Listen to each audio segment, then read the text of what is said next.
अस्सलाम वालेकुम viewers, rich Pakistan का नया एपिसोड लिए मैं हूं आपका मेजबान अब्दुर्रहमान। आइए डिस्कस करते हैं आज की दो इंटरेस्टिंग न्यूज़।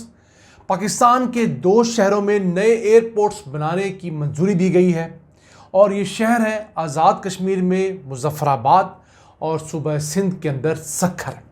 अब इन एयरपोर्ट्स की क्या ज़रूरत पेश आई है, आया ये बनने चाहिए ये नहीं, ये आपसे डिस्कस करेंगे।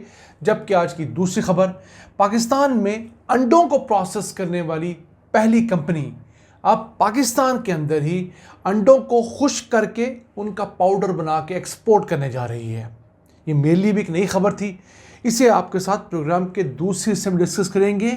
और ये इसलिए भी अहम है कि जो पाउडर ड्राई एग्स हैं उनकी मार्केट कोई $7 बिलियन की हो चुकी है।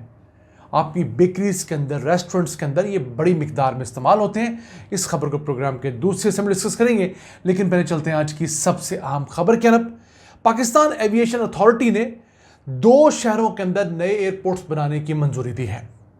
एक तो है मुजफ्फराबाद आज़ाद कश्मीर, दूसरा है सूबा सिंध के अंदर सक्खर।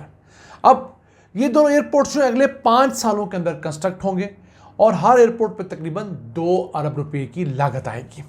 याद रहे, इस वक्त पाकिस्तान भर में 51 एयरपोर्ट्स हैं, जिनमें से 15 इंटरनेशनल एयरपोर्ट्स हैं, बाकी डोमेस्टिक हैं। और इन 51 में से 10 एयरपोर्ट्स ऐसे हैं जो कि पिछले कई सालों से बंद पड़े हुए हैं। इस पर हम एक डिटेल्ड वीडियो कर चुके हैं, स्क्रीन पर उसका थंबनेल देख रहे होंगे। और अगर इस लिंक पे जाएंगे तो आपको वीडियो मिल जाएगी। तो जनाब, मुजफ्फराबाद के अंदर जो नया एयरपोर्ट बनेगा, उससे पहले जो पुराना एयरपोर्ट 2006 से बंद पड़ा है, उसका क्या करना है, उसका जवाब अभी तक पाकिस्तान एविएशन अथॉरिटी ने नहीं दिया। क्योंकि आज़ाद कश्मीर में 2 एयरपोर्ट्स बने हुए हैं, एक मुजफ्फराबाद में, दूसरा रावलाकोट के अंदर, और ये दोनों 2006 से बंद हैं। इनको बंद करने की वजूहत ये दी गई थी कि वहाँ पर इतनी सवारी नहीं है, तो ये अरबों रुपए की जो जायदाद वहाँ पर मौजूद है वो बंद पड़ी है। तो क्या उसी पुराने एयरपोर्ट को रिवैम्प किया जाएगा, रेनोवेट किया जाएगा या नया बनाया जाएगा? अभी इस सवाल का जवाब नहीं आया। इसी तरह सक्खर के अंदर एक एयरपोर्ट है, डोमेस्टिक एयरपोर्ट, वो ऑपरेशनल भी है। तो क्या उसे ही अपग्रेड करना है या उसे रिवैम्प करना है या उसकी जगह नया बनाना है? ये भी अभी सवाल जवाब तलब है। लेकिन जो आज़ाद कश्मीर का एयरपोर्ट है, कम से कम वो एक ऐसा एयरपोर्ट है जो ऑपरेशनल होना चाहिए। क्यों? मुल्क भर में जो पाकिस्तानी कश्मीरी बसते हैं, ऐसे कश्मीरी जो हमारे आज़ाद कश्मीर से हैं, उनकी तादाद 20 लाख से ज़्यादा है। अब जब वो पाकिस्तान आते हैं, उन्हें पहले इस्लामाबाद आना पड़ता है या सियालकोट आना पड़ता है, फिर यहाँ से वो all the way Azad Kashmir जाते हैं। तो अगर उनकी डायरेक्ट फ़्लाइट्स होंगी तो बहुत आसानी होगी। फिर आप लोग तो जानते हैं कि सिर्फ यूके के अंदर कोई 10 लाख के करीब आज़ाद कश्मीर के हमारे भाई सेटल्ड हैं। एक पैसेंजर फुटबॉल वहाँ हो सकता है। फिर कुछ अरसे के दौरान ऐसे पाकिस्तानी नजात बरतानवी मेंबर पार्लिमान जो बेसिकली पाकिस्तान से थे, लेकिन अब वो चूँकि यूके की नेशनलिटी रखते हैं और वहाँ के मेंबर हैं पार्लियामेंट के, उन्होंने प्राइम मिनिस्टर को, दीगर कई लोगों को बार बार रिक्वेस्ट की है कि आप आज़ाद कश्मीर के अंदर एयरपोर्ट जो है वो बनाएं। हमें बहुत प्रॉब्लम होती है, हम पहले यहाँ उतरते हैं इस्लामाबाद में या सियालकोट में, फिर यहाँ पे 4-5 घंटे की मुसाफत के बाद हम अपने इलाके पहुँचते हैं। तो हमारे इलाके में एयरपोर्ट होगा तो हमें आसानी होगी। हुकूमत ने उसके बाद सोचा है कि चलें आज़ाद कश्मीर का एयरपोर्ट कंस्ट्रक्ट होना चाहिए। मैं समझता हूँ जो पुराना एयरपोर्ट है उसे रिवैम्प करना चाहिए। 1 साल के भी कम अरसे में रिवैम्प होकर वो ऑपरेशन हो जाएगा। फिर टूरिज़्म के लिए बहुत बड़ा पोटेंशियल है। आज़ाद कश्मीर डायरेक्ट फ़्लाइट आ सकेंगी, पूरे मुल्क से भी फ़्लाइट्स आएंगी। यानी कराची से जो लोग आना चाहें आज़ाद कश्मीर, अब तो उन्हें या बाई एयर इस्लामाबाद आना पड़ता है, फिर बाई रोड जाना पड़ता है या बाकी, तो क्यों ना वो डायरेक्ट फ़्लाइट्स के जरिए जाएं। जिस तरह स्कर्दू एयरपोर्ट अब इंटरनेशनल हो चुका है, तो दुबई से वहाँ फ़्लाइट्स लैंड करती हैं, वहाँ से दुबई फ़्लाइट्स जाती हैं। तो इस तरह ज़्यादा नहीं, 4-5 लोकेशंस बड़ी बड़ी जो हैं, वहाँ से आप डायरेक्ट फ़्लाइट्स रखें। यूके से रख लें, यूरोप के किसी और अहम बड़े मुल्क से रख लें, इस तरह गल्फ़ से रख लें। तो ना सिर्फ हमारे लोकल पाकिस्तानियों को, ओवरसीज़ पाकिस्तानियों को फ़ायदा होगा, बल्कि वो टूरिस्ट, इंटरनेशनल टूरिस्ट भी या ओवरसीज़ पाकिस्तानी टूरिस्ट भी पाकिस्तान आके एंजॉय कर सकेंगे, जो दीगर तरीके से नहीं आ सकते। पाकिस्तान में अभी भी बहुत सारे एयरपोर्ट्स ऐसे हैं जो अपनी फुल कैपेसिटी पे नहीं चल रहे। मसलन लाहौर एयरपोर्ट अपनी फुल कैपेसिटी से हाफ पे चलता है तकरीबन। इस्लामाबाद एयरपोर्ट अपनी फुल कैपेसिटी से हाफ पे चलता है। सिर्फ एक इंटरनेशनल एयरपोर्ट है कराची का, वो जिस कैपेसिटी में बनाया गया था उसी पे चल रहा है। तो हमारे पास अभी भी बहुत सारे पोटेंशियल्स हैं। न जाने क्यों हम नई चीज़ बनाने में फोकस रखते हैं और पुरानी को रिवैम्प नहीं करते। आइए चलते हैं आज की दूसरी अहम खबर की तरफ।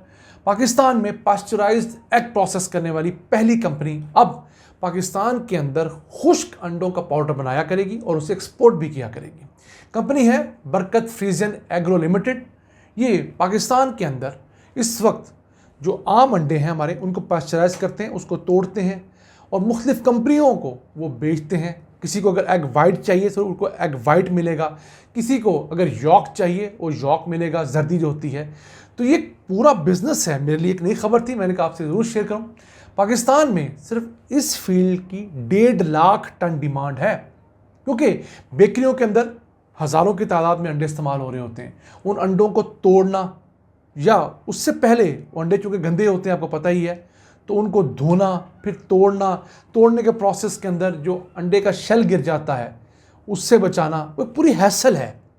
तो उसका बेहतर हल ये है कि मुख्तलिफ पैकेजिंग में टूटे हुए अंडे आते हैं, प्रिजर्व्ड होते हैं, पेस्चराइज होते हैं। जितने अंडे इस्तेमाल करने होते हैं वो कट लगाया जाता है, वो तमाम का तमाम उसके अंदर डाल दिया जाता है। रेस्टोरेंट्स के अंदर ये इस्तेमाल हो रहे हैं, बेकरीज़ के अंदर, और ब्रेड, बिस्किट, केक समेत चीज़ें इस्तेमाल हो रही हैं। अब ये कंपनी एक तो अपनी ये जो 17,000 टन की जो कैपेसिटी है इसको बढ़ा रही है, उसको 29,000 टन तक ले जा रही है, और एक नई फैक्ट्री ये लगा रहे हैं फैसलाबाद के स्पेशल इकोनॉमिक जोन में। पहले एक कराची बेस्ड कंपनी थी, अब चूँकि फैसलाबाद स्पेशल इकोनॉमिक जोन में टैक्सेस माफ़ हैं 10 साल के लिए, तो ये फैसलाबाद इकोनॉमिक जोन में आ चुके हैं।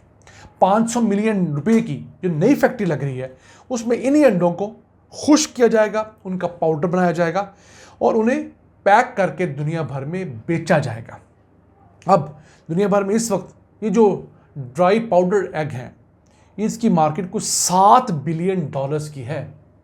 इसकी जो एक्सपोर्ट्स हैं को $2 बिलियन की हो रही हैं सालाना। और पाकिस्तान दुनिया के अंदर एग प्रोड्यूस करने वाला 9वां बड़ा मुल्क है। हम लोग औसतन को 24 अरब अंडे सालाना पैदा करते हैं। अभी भी बहुत सारे अंडे ऐसे होंगे जो डॉक्यूमेंटेड नहीं होते होंगे, जो हमारे यहाँ देसी मुर्गियों से अंडे घरों में लिए जाते हैं, जो किसी खाते में नहीं आते, लेकिन 24 अरब अंडे बहुत बड़ी मिकदार है अगर हम उन्हें इस तरह प्रोड्यूस कर रहे हैं। अब होता क्या है, गर्मियों के अंदर अंडों की मार्केट गिर जाती है निस्बतन, उसकी वजह क्या है, वैसे घरों के अंदर उसका इस्तेमाल कम हो जाता है। तो अगर हम गर्मियों के अंदर अपनी जो एक्सेसिव प्रोडक्शन है उसको ड्राई कर लें, पाउडर फॉर्म में कन्वर्ट करें, उसको प्रिजर्व करें और वो पूरी दुनिया में बेचें, तो हमें बहुत फ़ायदा होगा। ये कंपनी जो है इस वक्त अपनी मसनूआत 8 ममालिक को एक्सपोर्ट भी कर रही है, जिसमें गल्फ़ के तमाम बड़े ममालिक शामिल हैं। ये चाहते हैं कि मज़ीद मुल्कों को पाकिस्तान से बनी हुई मसनूआत एक्सपोर्ट की जाएँ। पाकिस्तानी अंडे जो हैं अब वो दुनिया के अंदर रेट वाइज और क्वालिटी वाइज गुड है, और ये वाहिद कंपनी जो इस काम में आई है। हम इनके लिए दुआगो हैं।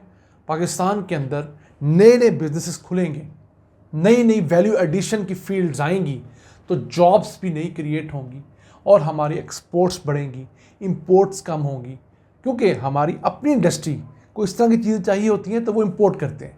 तो हमारी लोकल कंपनी अगर करेगी तो एक वो मुकामी रॉ मटेरियल खरीदेगी, मुकामी किसानों से वो अंडे खरीदेगी, पाकिस्तान को फ़ायदा होगा। यहाँ प्रोसेस होंगे तो सारे के सारे टैक्सेस पाकिस्तान को मिलेंगे, लोगों को जॉब्स मिलेंगी, लॉजिस्टिक्स में जॉब मिलेंगी और मल्टीपल बेनिफिट्स होंगे। जी था आज का एपिसोड। हमें उम्मीद आपको पसंद आया होगा। अपनी सजेशंस, अपनी आरा से में आगाह रखा करें। अपने मेज़बान अब्दुर्रहमान को इजाज़त दीजिए। अल्लाह के बाद।